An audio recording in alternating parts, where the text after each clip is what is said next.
Kwento ko na lang paano naging presidente itong BBM. Tinawag ako ni Senator Amy Marcos. Manong Chavit, can you help us for the re-election of Bongbong? Dahil dinaya lang, sabi niya. Yes, tawagin mo muna ang leader sa North. Meron akong i-explain sa inyo kako. I will call them, but I will use your name because you are the president of the Mayor's League. Tinawag nila sa bahay nila, dumating mga congressman, governors, mayors. Sabi ni Senator Amy, thank you for coming so we can start the early campaign of Bongbong for Vice President dahil dinaya siya, sabi niya.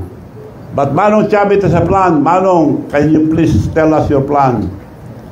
Okay ako. Alam natin lahat, napakalakas ni Sara ngayon, walang kalaban.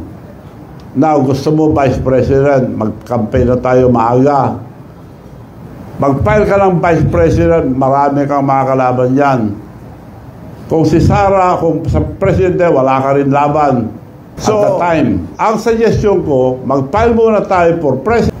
Para pag nag-file si Sara, you slide down for Vice President, protected ka na. And I have the leverage to talk to Mayor Inday Sara na ikaw ang Vice President, protected ka na. Palakpakan lahat sila. Thank you, Manong, sabi yung ni BBM. Okay, COVID pa, bawal pa lumabas. Nakahingi ako ng permit. Meeting, konti lang ang pwede. Hindi pwede malaking meeting. Ang ginawa ko, being the president of the Mayor's League, regional. Kaya humingi ako muna ang pamanhin at patawad sa mga mayors na kinausap ko na nakumbinsi. Dahil parang nabudol tayo. Alam mo, sabi ni BBM, Manong, ang swerte ko, ikaw ang presidente ng Mayor's League. Nung tumakbo ko noon, malaman lang ako isang mayor. Ngayon, puro mayors ang minimit natin. Region by region, region by region, region by region. Pinasyalan namin lahat ng region. Wala siyang gastos.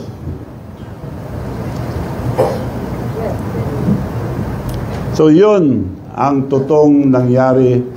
Hindi nila mapagkaila yan. Ang daming tao sa meeting. So sir, may tampo po kayo kay Pangulo? Ano no? May tampo po daw kayo kay BBM. Ang ayaw ko lang na ginawa niya, alam nyo, hindi ko inintindi mga insultong ginawa sa akin. Nagpunta kami sa Japan, bagong labas lang. Sa presidential table, binention niya lahat. Si Sandro, Dad, Manong Chavit is here. Ginanon niya, oh. Hindi niya ako pinansin. Ang mga overseas workers, bastos naman ang presidente yan, sabi nila. Oh, nagtampo ba ako? Hindi. Ayun sinasabi mo na pinapasok ko sa PCSO, director lang dahil chairman ng PCSO yung kapatid ko noon. Anak niya yon, director lang. Oo, ang dami naman yan eh. Sabi naman ni Special Assistant to the President, Lagdameo, sigurado na yan, Manong. Sinabi na ni Presidente, sigurado na yan. Isa-isa may na-appoint na director, umiiyak yung bata. Sigurado na yan, pag nakita, puro sigurado. Tapos, di na sumasagot, yung sekretary niya. Nagkita kami, yung sekretary niya, tinakpan na yung mata. Wala naman tinupad. Nagalit ba ako? Hindi. Director lang. Ang laki na itulong ko sa kanya, hindi siya presidente, kundi dahil sa akin. Ba't ako galit? Ba't ako naiinis sa kanya ngayon? Nung pinalis natin ang mga bases dito sa Pilipinas, it was approved by the Senate. Pagpunta niya sa States, pinabalik niya lahat, dinagdagan pa. At para tayong dinadala sa kumunoy. Alam niya na magkakagera ang China and Taiwan. Sabi ng China, we never invaded any country but Taiwan, we have to get it because it's ours. Binigyan sila ng 5 years. Ang Amerika, wag, laban tayo. Bang kayo bumayag, laban tayo. Pagkagaling ang presidente natin doon, binigay kagad ilang beses. Ang dami. Kung matuloy yung away nila, sinong bubugin? Tayo. Ngayon, iniinis pa niya ang China. Anong laban natin sa China? China is our neighbor. China is our friend. China is helping us a lot.